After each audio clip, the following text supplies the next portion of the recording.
Hola, buenas noches. Estamos hoy nuevamente en nuestro espacio, La Conversa de la Alianza Rebelde Investiga, que es una coalición editorial integrada por Runrunes Tal Cual y El Pitazo. El tema de hoy, el tema que vamos a tocar hoy es, ya Venezuela se arregló y la migración se acabó, se detiene, no va a haber más migrantes venezolanos por América Latina. Como una pregunta, no como una afirmación, como una pregunta. Y para conversar sobre este tema, vamos a tener hoy a un invitado súper especial, a Oscar Murillo, que es el director de Provea, una ONG muy importante en Venezuela y con mucha tradición en la defensa de los derechos humanos. Además, Oscar es periodista y pues también está familiarizado obviamente con todos los temas que tienen que ver con libertad de expresión, comunicación. Y además, pues vamos a tener a Luis Ernesto Blanco, director de Runrunes, y César Batiz, director de El Pitazo. Y quien les acompaña, también conversando con ustedes, Rona Rizquez, coordinadora de la Alianza Rebelde Investiga. Gracias a todos por estar acá. Gracias, Oscar, César, Luis. ¿Cómo les va? ¿Cómo va todo? Vamos todos aquí muy preocupados por Bueno, lo que está pasando. el 2025 lleva un mes y ya nos ha metido como 9 meses. Sí, parece un año esto, ¿no? Ha Sí, sí. sido muy duro y muy duro particularmente para los venezolanos y por eso, bueno, este tema de hoy sobre la migración, sobre la decisión del gobierno de Estados Unidos de acabar con el TPS, que es este acuerdo que permitía de protección, estatus de protección temporal, que permitía a los venezolanos permanecer con una condición, entre comillas, legal en Estados Unidos y que en este momento esta decisión de haber cancelado el TPS estaría afectando a 300.000 venezolanos en Estados Unidos, que es una cantidad bien considerable. Además, también se ha hablado de que pues finalmente el gobierno de Nicolás Maduro aceptó recibir a los migrantes venezolanos que van a ser deportados de Estados Unidos, entre ellos supuestamente a miembros del Tren de Aragua. Y pues a esto se suma una declaración reciente del presidente de Panamá que dio a entender algo así como que ya Venezuela se arregló. De hecho, ese es el argumento para eliminar también el TPS. Y es que, bueno, ya Venezuela no tiene supuestamente las condiciones que tenía en el momento en que se hizo este estatus de protección temporal. Entonces, bueno, sobre eso vamos a conversar hoy. No sé si quién quiere arrancar, César, Luis, Oscar. Sí, Bueno, no, Oscar, yo quisiera que... Dale, César, dale. disculpa, Luis, disculpa. No, es que importante, Oscar, que es nuestro invitado, bienvenido. Y bueno, y a los que nos están viendo también, pero quiero resaltar dentro de lo que va a aparecer mañana en lo que se vendría siendo la Gaceta Oficial estadounidense, que están los argumentos para eliminar la extensión de el TPS e incluso para que este TPS tenga nada más, el TPS 2023 tenga nada más de vigencia unos 60 días, es decir, hasta abril. Y uno de esos argumentos es precisamente en que la situación en Venezuela mejoró tanto en el área de salud, de servicios públicos, económica y de seguridad. Y yo creo que Oscar Murillo nos puede decir, de acuerdo al monitoreo que hacen en Provea, qué ha pasado con eso. Es así, ha mejorado esa situación. Estás en silencio. Estás muteado. Está muteado, Oscar. Ya. Ok. Buenas noches y bueno, por supuesto, un gran abrazo a colegas respetados y admirados este, por este espacio y por también resistir, ¿no? Y abrir ventanas de expresión en un contexto muy restrictivo, tanto para los derechos humanos y por supuesto todo lo que está relacionado con el derecho a la libertad de expresión y el acceso a la información. De manera que esto es un gran esfuerzo y en nombre de Provea y estoy seguro del Movimiento Nacional de Derechos Humanos, enviamos este saludo de fuerza, de seguir adelante, brindando estos espacios para que los venezolanos, los que están dentro o fuera, sigamos discutiendo y que la crisis venezolana siga allí sobre, digamos, el tablero internacional y que por más allá de aquellas narrativas que quieran imponer cambios de lo que realmente está ocurriendo en Venezuela, pues no puedan ser de alguna manera contrarrestadas con este tipo de espacio donde se discute y se contrarresta, ¿no? Definitivamente, César, yo creo que, digamos, esta narrativa de la normalización viene desde los tiempos previos a las elecciones del 28 de julio. Podemos decir que después de la pandemia el gobierno de Maduro, digamos, logró cierta estabilización y en ese momento quiso cooperar o, digamos, simular una cooperación con los mecanismos internacionales de protección de derechos humanos y por ello después invita a la oficina del alto comisionado. Pero vemos cómo después se van contradiciendo y esta oficina después es expulsada. Después, hace un mes, vuelve al país, pero en unas condiciones, pues, por supuesto, más disminuidas de cuando estaba. Entonces, lejos de mejorar las condiciones, nuestro monitoreo, que va a ser, además, ya estamos en pleno proceso de elaboración de nuestro informe anual sobre la situación de derechos humanos en Venezuela 2025, que va digamos, a retratar, a hacer una radiografía de la evolución o atraso o avance de los derechos humanos en Venezuela en el año 2024, pues nos habla de una situación en la que hay muchísimas dificultades para los accesos de servicios primarios en Venezuela. Lejos estamos de una cobertura de salud de acuerdo a los estándares internacionales, de acceso a la vivienda, y hay para nosotros un elemento que va creciendo, que va a seguir estando presente y de acuerdo a nuestro monitoreo, que es el tema de la desigualdad. Es decir, si algo se ha ampliado en Venezuela es la brecha social, y eso lo que hace es que hay una pirámide donde quizás esta foto se está tomando de una foto quizás muy reducida de una realidad, pero que la base más ancha de la población venezolana está sufriendo todavía los embates y las secuelas de una emergencia humanitaria compleja que está lejos de resolverse. Cuando tú hablas de servicios primarios, Oscar, estamos hablando de electricidad, es decir, luz. Estamos hablando de agua. Estamos hablando de gas para cocinar, de gas doméstico. Estamos hablando también de asistencia médica. Estamos hablando también de transporte, por ejemplo. Totalmente. La emergencia humanitaria compleja, como le he dicho, sigue privando a millones de venezolanos de acceso a servicios esenciales de salud, de alimentación y servicios públicos como transporte, electricidad y agua. Evidentemente, muchos de estas radiografías que a veces se sacan con claros intereses políticos, partidistas, están tomados también de regiones donde, por ejemplo, la emergencia humanitaria o digamos la crisis social que sigue muy latente en Venezuela, se va a vivir mucho más de cerca y la vas a sentir más en la medida que te aleja del centro político urbano de Caracas, en este caso, digamos, de Caracas, de la capital del país. Por eso, para nosotros en PROVEE ha sido muy importante en el año 2024, antes y posteriormente a las elecciones, el contacto directo con estados con muchos problemas en los servicios como Amazonas, Bolívar, el estado Sucre, el tema de Maracaibo, donde sí, ciertamente hay algunas mejoras, pero nada con respecto a lo que había crecido como gran plaza venezolana, como era Puerto Ordaz en su momento, como era Valencia, etcétera. Entonces, la foto no se puede tomar desde el centro del país, del centro urbano del país. Hay una crisis profunda, un tema que va a salir mucho en el informe, porque de eso nos habla el monitoreo que estamos haciendo, el tema de la educación. El acceso a la educación de calidad en todos los niveles es cada vez más preocupante, no solamente por la situación de los maestros, ganando muy poco, ganando en situaciones muy precarias, sino también que tenemos problemas graves de infraestructura, pero además cuando los chicos salen del bachillerato, tienen dos opciones: o te terminas insertando al mercado informal del trabajo donde no hay ningún tipo de protección social, o terminas decidiendo entre ir a una universidad que no tiene en el sector público, que no tiene las condiciones adecuadas. Y por supuesto, ya prácticamente la universidad privada ha quedado lastimosamente para un grupo que puede pagar una matrícula, que estamos hablando de un grupo cada vez más reducido.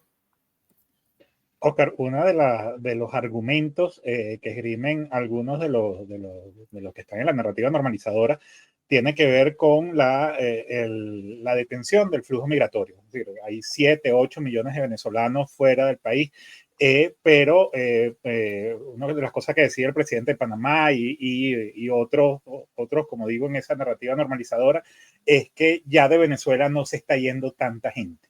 Entonces, quería tu comentario sobre eso porque parte de esa narrativa se basa en que, bueno, las condiciones aquí no están tan malas comparativamente con otros lados, y por eso es que el flujo migratorio se ha detenido.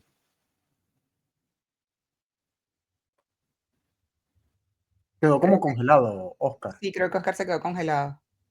Se Pero bueno, frició. de pronto podemos, mientras Oscar reactiva, ir leyendo esta información que salió. Yo la había visto hace unos minutos también, César. El secretario de Estado, Marco Rubio, dijo: los regímenes de Venezuela, Cuba y Nicaragua son enemigos de la humanidad y han creado una crisis migratoria. Profundizando en esa declaración, Marco Rubio siguió explicando que ellos, o sea, que estos gobiernos, la situación que generaban estos regímenes, eran lo que estaba ocasionando que las personas de esos países pues salieran huyendo, tanto de Nicaragua como de Cuba como de Venezuela, porque no tenían las condiciones justamente que acaba de describir ahorita Oscar, sobre todo en servicios básicos o en servicios primarios. Aquí tenemos la declaración de Marco Rubio. Y que a eso se suma, en el caso de Cuba, Nicaragua y Venezuela, toda esa crisis humanitaria compleja y también la crisis de derechos humanos, pues, o sea, el tema de persecución, el tema de reducción de derechos políticos, de asociación, etcétera, también es otro de los argumentos que empuja a ese flujo migratorio. No sé si pudiste escuchar mi pregunta, Oscar. Sí, entiendo por dónde iba la línea cuando se interrumpió aquí la conexión. Mira, ahí hace pocos días nosotros lo registramos, seguramente ustedes, una declaración de un funcionario del gobierno de Brasil y de autoridades migratorias de Brasil, donde estaban hablando de que a diario al menos 300 venezolanos están saliendo por la frontera por Brasil. Eso tiene algunas explicaciones, tiene que ver en parte porque la ruta hacia Brasil demanda menos formalidad en cuanto al tema migratorio. Puedes llegar con tu cédula de identidad y digamos, atravesar parte del sur de América. Y esa es una tendencia que estamos viendo ya desde el año pasado. Es decir, que hay menos gente saliendo por Colombia y más gente saliendo por Brasil y además de forma progresiva. Entonces, claro, todas las medidas que se han tomado con el tema del Darién y todas estas dificultades migratorias que vienen ocurriendo en los últimos años ha llevado a los venezolanos, es decir, no ha parado la migración, quizás no es en el flujo, no es aquella, digamos, fila de migrantes que veíamos por Colombia, por la frontera con Colombia, pero definitivamente las condiciones que explican digamos, la huida de más de 7 millones de personas venezolanas en el exterior, esas condiciones estructurales siguen aún vigentes, acentuadas por una represión y una persecución política que después del 28 de julio, pues tiene a una población con suficiente motivo, en una población que está realmente asustada, que tiene temor, que ahí lo hemos visto incluso con algunos informes recientes sobre el tema de cómo está utilizando la seguridad digital, cómo está cuidándose sobre lo que publica o lo que no publica. Y nos preocupa muchísimo, por ejemplo, el tema de las detenciones arbitrarias que siguen ocurriendo. No salen a la opinión pública, la gente tiene miedo de denunciarla, pero cada día hay más. Otra vez Se está volvió a teniendo problemas. quedar. Sí, pero mira, quería agregar mientras Oscar vuelve a conectarse un tema con respecto al Darién. Y es que coincide con lo que están diciendo Oscar Murillo, nuestro invitado de hoy, porque el punto es que al dificultarse el paso hacia Estados Unidos, porque la administración Biden también tomó acciones para impedir que nuevos migrantes venezolanos pasaran a Estados Unidos, más lo que ya se conoce que ha dado en estos 13, 14 días, o ha anunciado en estos 13, 14 días Donald Trump, llevó a que mucha gente decidiera no seguir utilizando la ruta del Darién. Entonces, no es resultado de la situación en Venezuela, es resultado de que se ha le han quitado el estímulo porque ya se han dado cuenta los migrantes que es muy difícil. Por eso vemos esa ruta ahora. De las restricciones que se han colocado. O sea, pareciera que las restricciones han tenido un efecto, pero obviamente, además hay que entender que ya salieron de Venezuela 8 millones de personas, es decir, eso es un porcentaje altísimo, un cuarto de la población, ¿no? Entonces, y además una franja etaria que son los que están en condiciones de salir. O sea, esos 8 millones en su mayoría son gente entre 20 y 40 años que son las que están en condiciones de emprender una aventura migratoria. Claro, y entonces en el caso de Estados Zulia, en el caso de Estados Zulia, de Maracaibo, por ejemplo, es bastante fuerte. Cómo la ciudad, Maracaibo, la migración que ha habido en la ciudad y cómo hoy día se ve más sola la ciudad en horas pico. No, y en Caracas igual, independientemente de que hay gente que se ha mudado a Caracas, gente del interior, que por lo que decía antes Oscar, pues al haber dificultad con todos los que son los servicios básicos, primarios, fuera de Caracas, pues, o sea, o en el interior del país, la gente comenzó a mudarse hacia el centro del país y principalmente hacia Caracas, pero eso no significa que la gente no siga yéndose. Y lo otro es que, bueno, hay un tema ahí con lo que decías de Brasil, Oscar, que también es preocupante porque toda esta suspensión de ayuda humanitaria también afecta a la ayuda que se le podía dar a estos migrantes, por ejemplo, después de que cuando llegaban al estado de Roraima o en Boavista. También hay un tema de seguridad ciudadana que se está complejizando en esa frontera. Hace poco encontraron una especie de cementerios clandestinos de venezolanos que habían sido asesinados por venezolanos en esa frontera. Entonces, y eso pues son venezolanos, que así, la cosa tenía unos meses, nadie sabía, nadie supo. Entonces, además eso genera otra vulnerabilidad adicional a la migración que ya hemos venido viendo de venezolanos que, bueno, que están totalmente desprotegidos a lo largo de todo su recorrido migratorio. Sí, bueno, disculpen estas interrupciones, pero bueno, también forma parte de la crisis de los servicios. Yo sí quería, porque creo que es importante, además, como representante de Provea, cuando hablamos pues, de migrantes, cuando hablamos de refugiados, es importante entender que estos 7 millones de personas aproximadamente que abandonaron el país en los últimos años debido a la crisis política y económica, no lo hicieron por aventurarse, no es un turismo social ni mucho menos. Por eso es que decimos que estas personas, estos venezolanos que hoy día están sometidos a estas políticas antimigratorias, deben ser consideradas, y siempre lo hemos pedido de esa manera, personas refugiadas debido a las graves circunstancias a las que estaban sometidos en nuestro país, ¿sí? En ese sentido, los estados receptores, y esto ha sido una lucha permanente de muchas organizaciones, pero que entendemos no está muy claro tampoco en los países receptores, pero los estados receptores tienen la obligación de acoger y de proteger a estas personas, en este caso los venezolanos, de acuerdo a los estándares Sí, lo que decía Oscar, o sea, ese es el día a día del común de los venezolanos, esa es la normalidad que tenemos en Venezuela. Permanentes problemas de conexión, filas inmensas para poner gasolina en los vehículos, filas inmensas para conseguir una bombona de gas para poder cocinar, fallas en el suministro de agua, desabastecimiento permanente de agua en zonas con temperaturas altísimas. Esa es la realidad que se vive en Venezuela todos los días, la normalidad que hace que todos quieran estar en Venezuela, según el presidente de Panamá.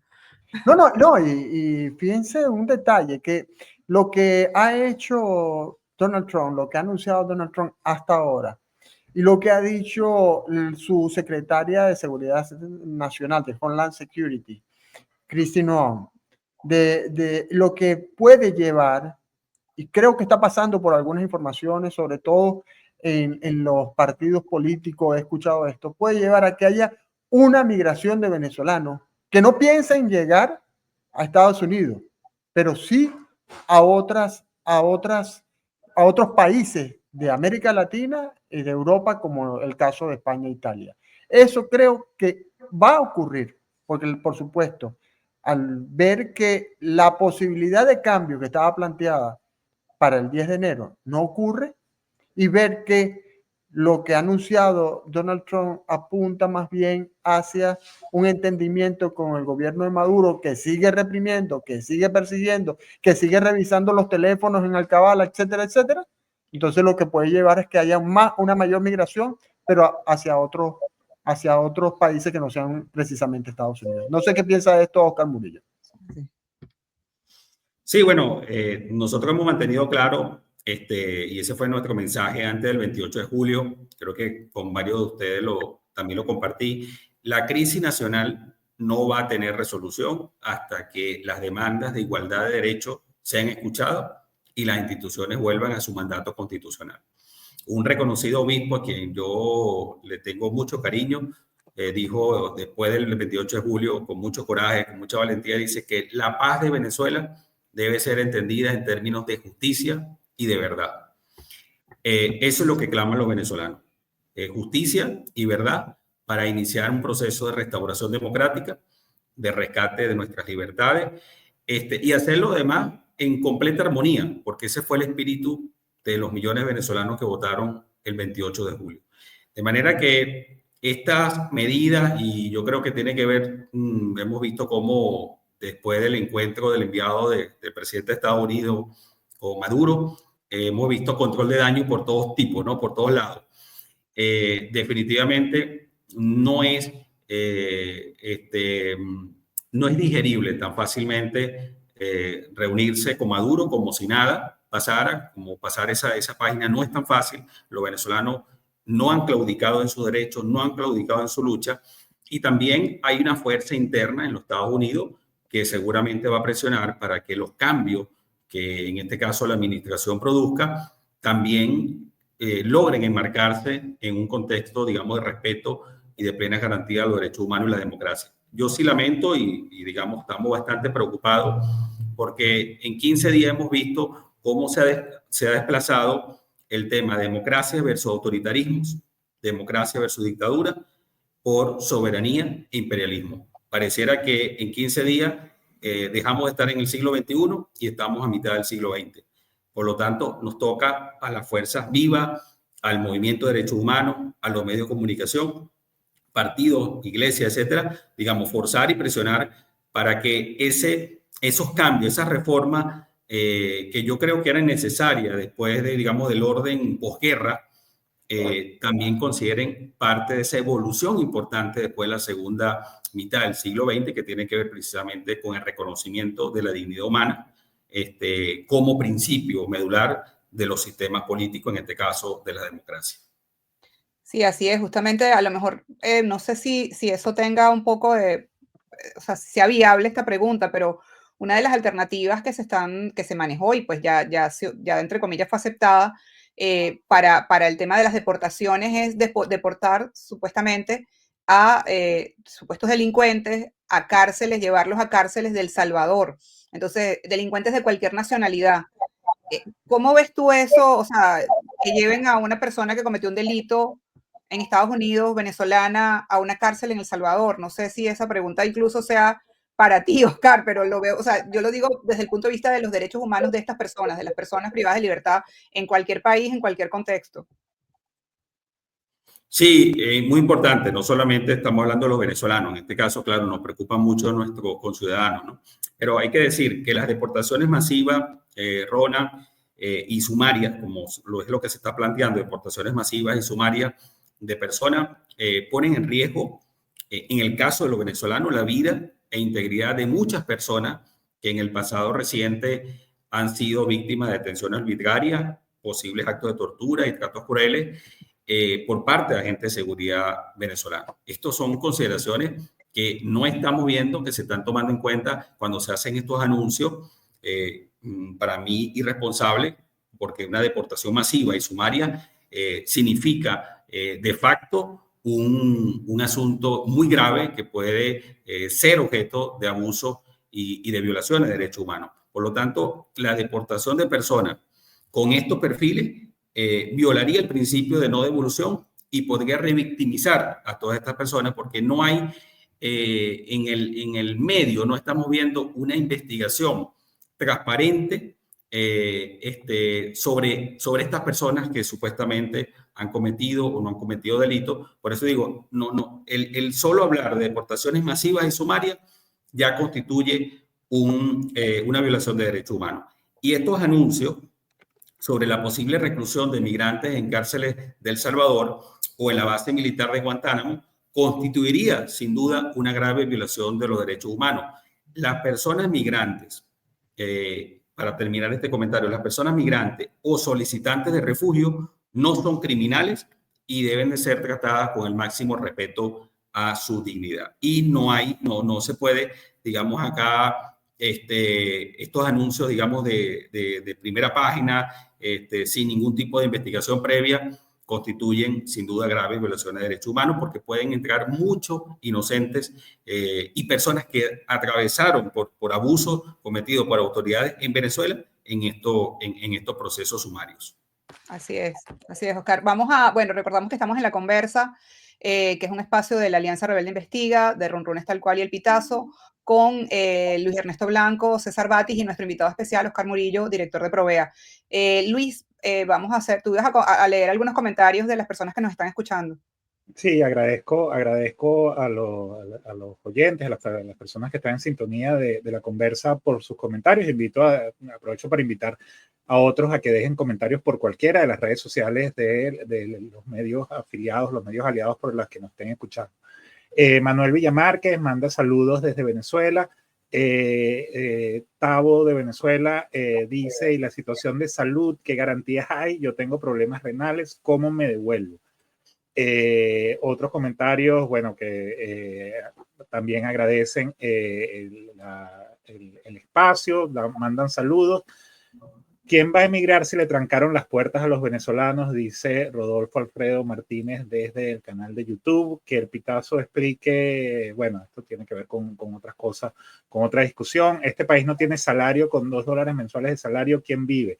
¿Será que esto no es parte de una vida sana? Y aprovecho este comentario de Eduardo Martínez, Oscar, para también incluir en esa lista de déficits de derechos humanos en Venezuela todo lo que tiene que ver con los derechos laborales, todo lo que tiene que ver con el derecho al trabajo y las posibilidades de, sobre todo en el caso de los jóvenes, las posibilidades de tener una inserción más o menos sana al mercado laboral una vez que salgan del bachillerato, una vez que salen incluso de la universidad.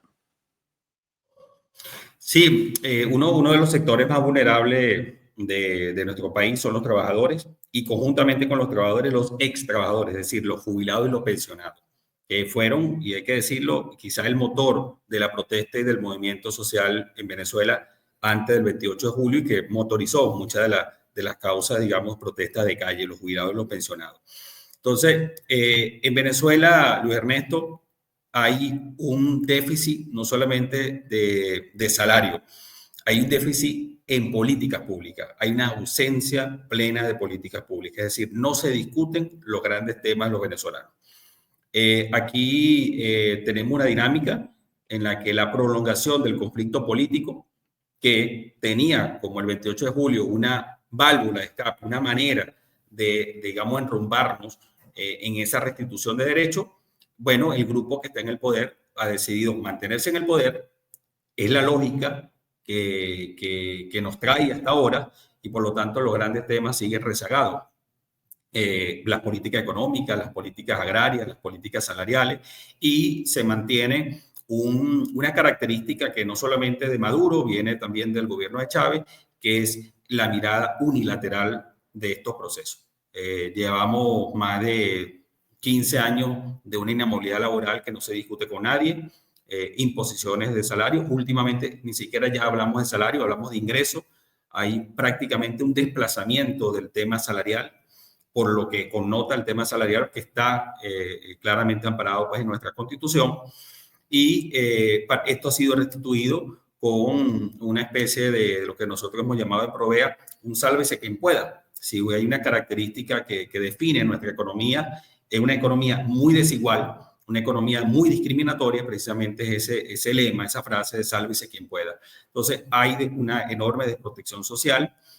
No se discute el salario, bueno, por supuesto, es el sector privado donde a duras penas ha buscado la manera, digamos, de encontrar algunos caminos de cierta estabilidad o recuperación salarial, pero eso es por vía de negociaciones ya privadas, pero la realidad de nuestro salario es que no se discute, no es prioridad para el gobierno, como tampoco es prioridad la educación, como tampoco es prioridad el tema de los acueductos dañados, etcétera. Es decir, la lógica es permanecer en el poder, para allá se empujan, digamos, todos los esfuerzos y hay una sociedad que está abandonada a su suerte y ciertamente el panorama, como creo que lo comentaba César antes, el hecho es que también hay muchos problemas en los países de América del Sur.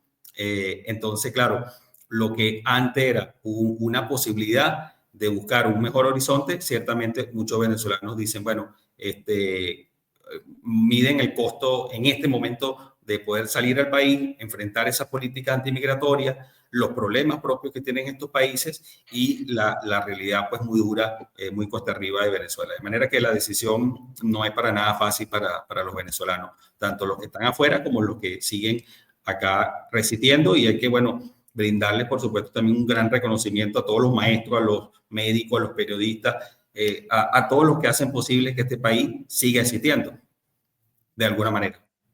Miren, voy a leer aquí algo que publicó Laura Deep del equipo de WOLA, que atiende el tema Venezuela, por cierto, esta organización. Dice, de acuerdo con el Buró Federal de Prisiones, y cita, este dato es del 1 de febrero, 84.7% de los detenidos en prisiones de Estados Unidos son estadounidenses. Los venezolanos incluso no alcanzan a estar en el top 4 de las nacionalidades. Esto es muy importante. Y lo anoto con esto, ahora, o lo ato con esto que te voy a preguntar. Porque uno de los argumentos que utilizó Donald Trump durante la campaña y ha repetido la secretaria de Seguridad Nacional es que además de enviarles a los presos, donde incluirían al Tren de Aragua, a los miembros del Tren de Aragua, también se vaciaron los psiquiátricos en Venezuela para enviarlos a Estados Unidos.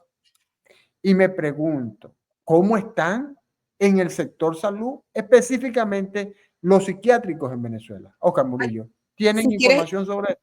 Ya va, que qué casualidad cuando las cosas son verdad, digamos, no sé si vale ese dicho en este momento. Estaba leyendo justamente, acabo de ver una nota que quería leer y dice esto, es una nota de un medio de amigo que es Crónica 1, que dice: la saturación en hospitales psiquiátricos deja sin atención a pacientes vulnerables en Caracas. Los hospitales la hospitalización en una clínica privada puede costar más de $300 y en los centros de atención pública la atención es limitada por la escasez de personal e insumos. Y bueno, después viene la historia de un paciente psiquiátrico con esquizofrenia que pues no tienen manera sus familiares de llevarlo, en el hospital no lo pueden atender y no hay manera de que puedan pagar en un centro de asistencia privada para que lo reciban.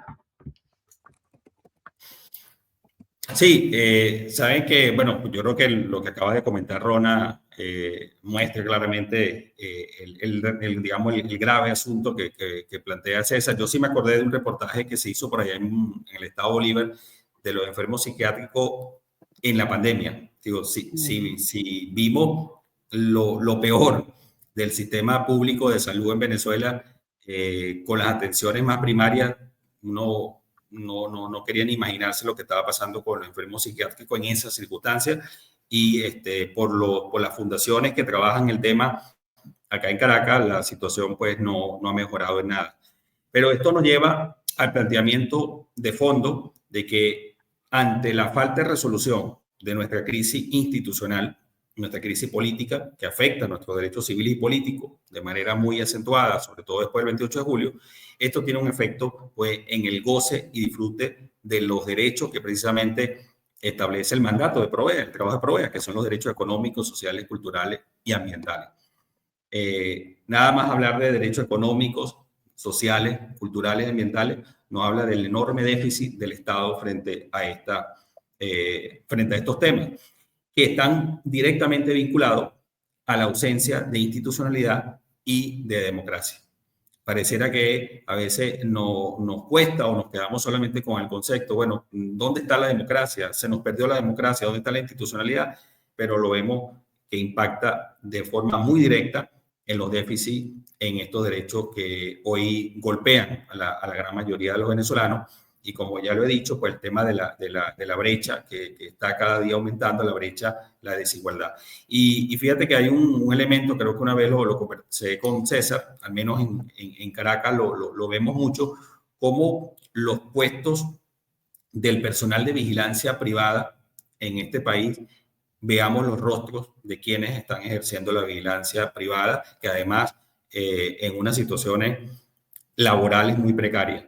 Adultos mayores que deben estar en otro lado, precisamente gozando, disfrutando de una pensión digna, o por otro lado estamos viendo jóvenes entre los 17 y los 22 años que bien pudieran estar insertados en un mercado laboral formal o en universidades. Eso es una foto de nuestro drama social, que lo vemos a diario. Quienes nos están escuchando, seguramente esto lo pueden constatar en sus edificios, en su residencia, en los centros comerciales, en los parques, en los edificios. Vemos esta realidad donde adultos mayores, personas muy mayores, para ganarse el pan, para llevar algo a su casa, deben de ejercer estas funciones en unos horarios extremos y por unos ingresos bastante precarios.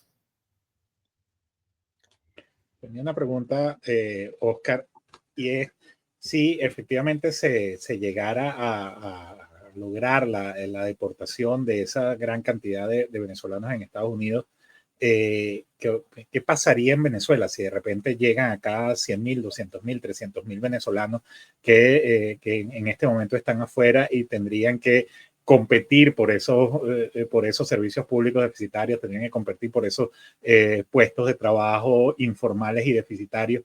¿Qué capacidad tiene el Estado para asimilar la llegada en poco tiempo de tantos venezolanos? Bueno, nosotros hemos dicho que los venezolanos, no precisamente el tema religioso es lo que marca Provea, pero podemos decir que están a la buena de Dios hace bastante tiempo. Esto lo decimos porque el gobierno ha decidido que su disposición clientelar cada vez es más reducida. Es decir, de los tiempos de la abundancia petrolera, que eso se disfrazó y después se despilfarró mucho dinero a través de programas sociales que después no pudieron ser auditados, nada transparente, y que terminaron en un gran engaño, en un gran fraude a la población.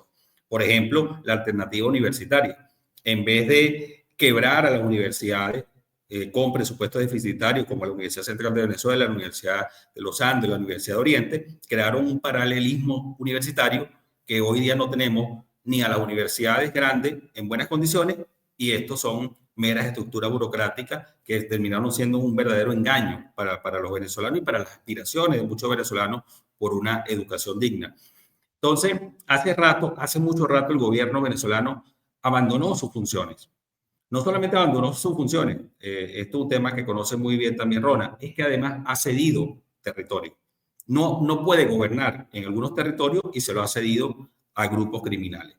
Entonces, hace rato el gobierno venezolano ha abandonado sus obligaciones en materia de brindar asistencia digna, de calidad, en materia de derechos económicos, sociales y culturales, ¿verdad? Y esto ha sido, bueno, ocupado por la resistencia, por la búsqueda de un entorno mucho más, digamos, digno de los venezolanos en sectores privados, en sectores de solidaridad, que como yo he dicho, bueno, los venezolanos están amparados hace mucho tiempo de dos cosas: la gran solidaridad que se expresa de múltiples formas y ese voto, el voto como refugio, digamos, de la civilidad democrática expresada el 28 de julio.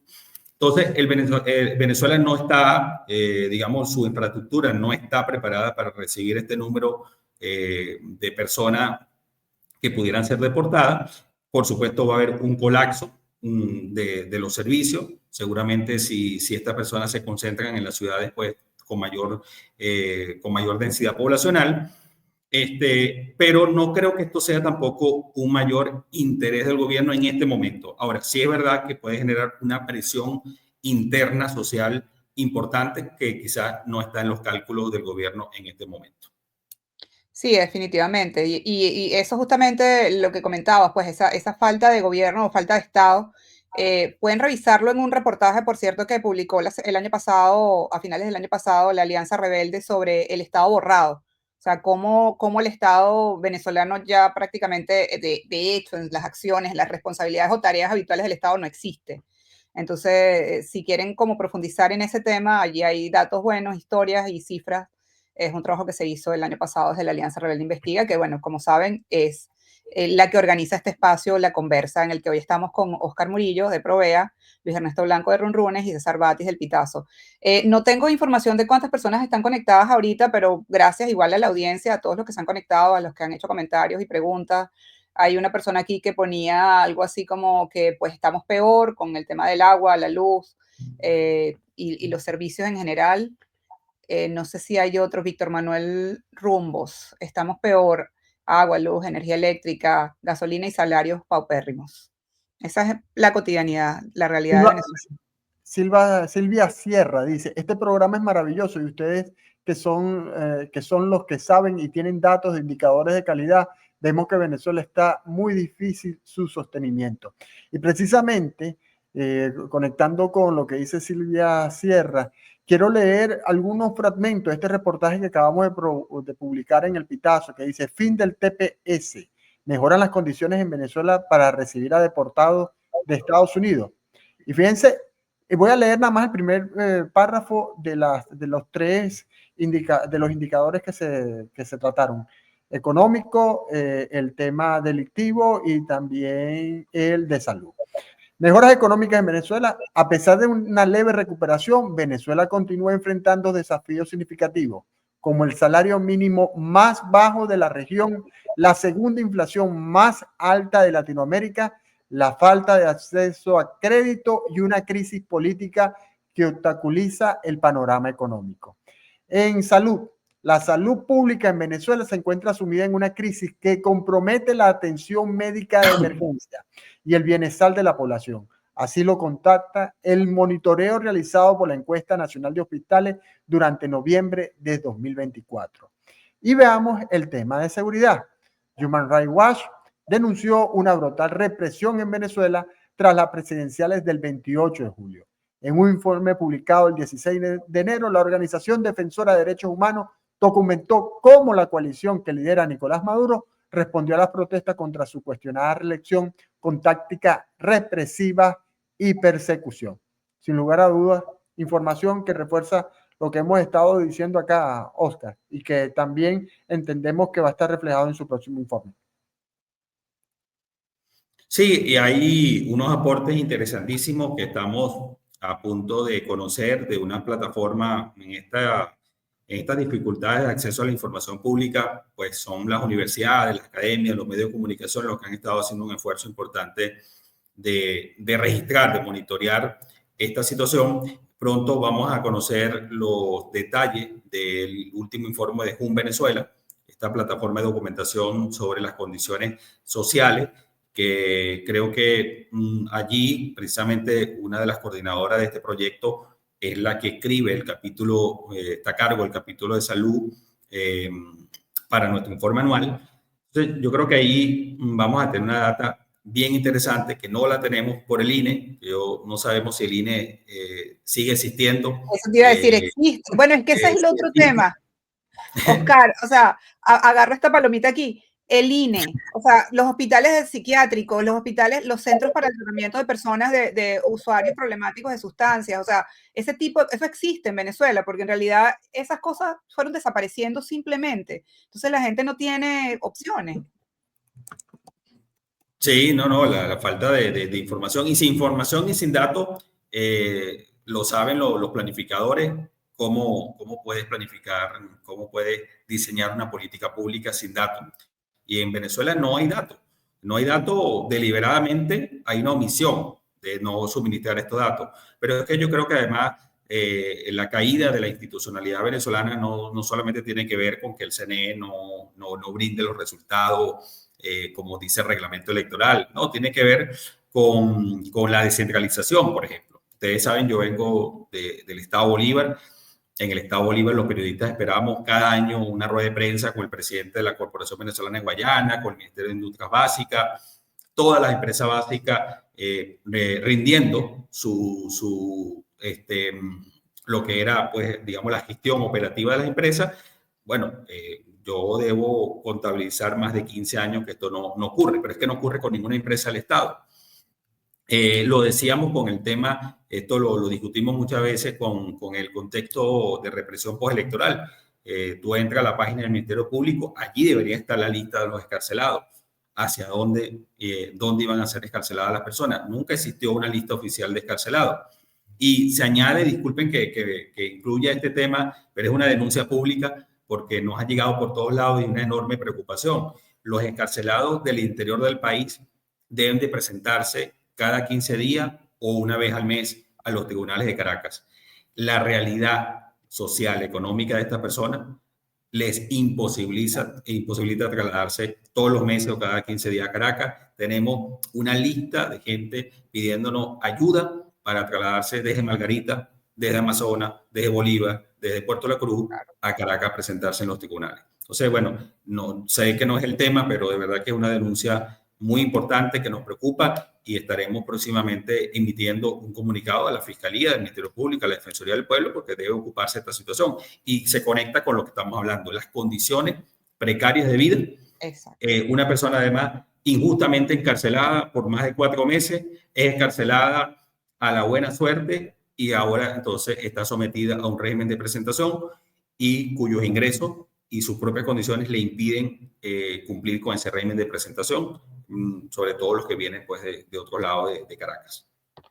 Así es, ¿no? Sí conecta, porque tiene que ver con eso, con el ingreso y con lo que cuesta trasladarse de una ciudad a otra en Venezuela. O sea, el ingreso, el salario mínimo en este momento, aquí alguien ponía $2, yo no sé si son $2, eran $7 hace no mucho, el salario mínimo mensual de un venezolano. Y cualquier traslado de una ciudad a otra tiene un costo pues por encima de los $15 o $15, $10. ¿Quién puede pagar eso solamente? O sea, si el sueldo mínimo es $7 al mes, ¿no? O sea, esa es la realidad. No sé si hay alguna otra pregunta o comentario. Yo tenía uno por acá que me pasaron. Una persona que dice, en mi edificio hay 3 vigilantes, el menor tiene 60 años. En estos días le dio un ACV a uno que tiene como 70. Tuvimos los vecinos que ayudaron y hacer una colecta para cubrir sus gastos médicos en el hospital del Llanito. Se trata de un señor que podría estar en su casa descansando, pues cuenta que trabajó toda su vida, pero perdió, o sea, la pensión. ¿Cuánto recibe un pensionado? $30, $20 al mes. O sea, ¿quién puede vivir con eso en realidad, no? O sea, es imposible. Entonces, esta persona tiene a los 70 años, después de haber trabajado toda su vida, que volver a trabajar y exponerse a situaciones como la de esta persona. Bueno, y lo otro es que gracias a las personas que se conectaron, aproximadamente 13.000 personas conectadas en este momento en la conversa. Gracias por el interés, gracias por mantenerse. Ya estamos cerca de cerrar. No sé si César, Luis, Oscar tienen alguna otra comentario. Sí, algo o sea, ¿qué pudiéramos esperar, Oscar, en los próximos meses? Es decir, la realidad después del 10 de enero, digamos, a toda la situación actual, a todo el panorama que has descrito, también se suma como un elemento también como de desesperanza, ¿no? Luego de lo ocurrido el 28 de julio y de ahí para acá, en la población venezolana se añade este elemento que se había como ralentizado, o en el 2024 habíamos entrado como en una onda como de optimismo. ¿Qué pudiéramos esperar en los próximos meses, sumándole eso a ese panorama de precariedad que hemos descrito en este rato?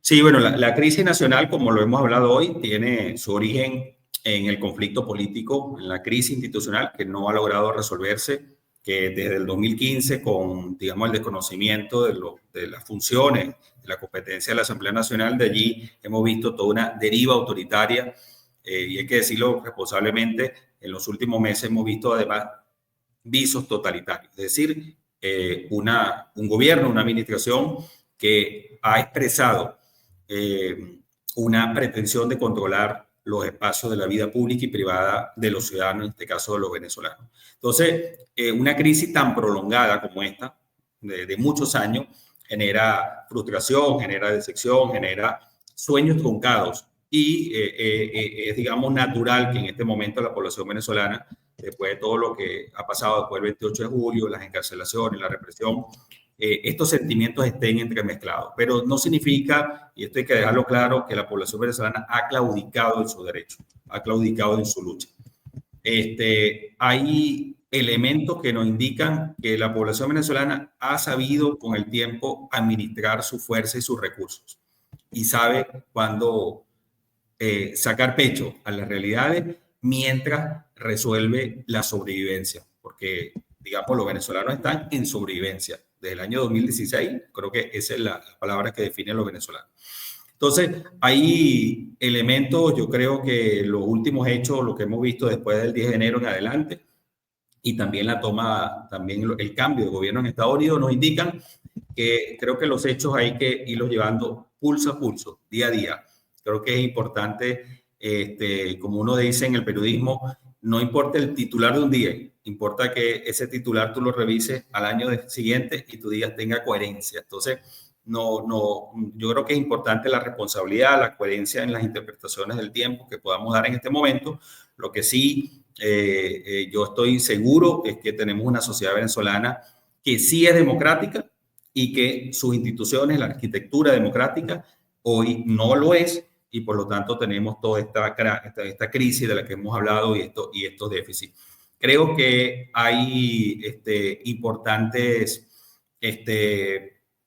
digamos, encuentros que se están dando en este momento. Yo creo que la realidad del 28 de julio es muy contundente, y eso genera, digamos, cambios en la epidermis de la crisis del país. Yo creo que hay una situación que no va a quedar igual como la que teníamos antes del 28 de julio. Y por supuesto tenemos, yo lo decía en varias oportunidades, después del 10 de enero comienza una crisis de legitimidad. Esa crisis de legitimidad es la que está sorteando hoy el grupo en el poder.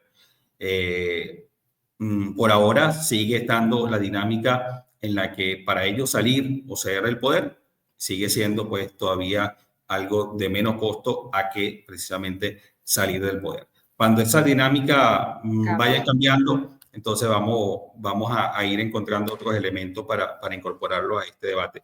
Lo que creo que el llamado desde una organización de derechos humanos histórica, contradictoria como Provea, es que no podemos, porque las condiciones, en este caso democráticas, no estén, entonces no hacemos el trabajo. Nosotros lo teníamos claro. Queremos defender derechos humanos en democracia. Queremos discutir políticas públicas. No se ha dado. Queríamos discutir, defender derechos humanos en una transición democrática. Tampoco ocurrió, pero también estaba el escenario de una consolidación del modelo autoritario que está allí, que tiene los elementos de fuerza todavía para mantenerse en el poder. Nos toca a nosotros, pues, defender y proteger derechos humanos en ese contexto autoritario.